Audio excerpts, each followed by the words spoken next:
because this guy was on a completely different level. Led every lap of the sprint and every lap of the race. Your race winner, elevated up onto the podium,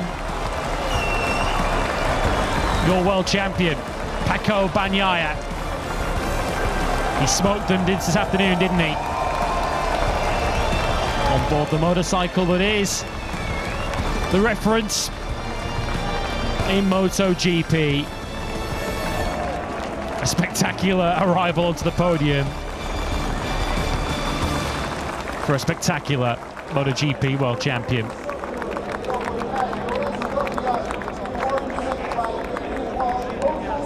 So the winning constructor prize presented by Motor Deutschland's head of marketing. Ducati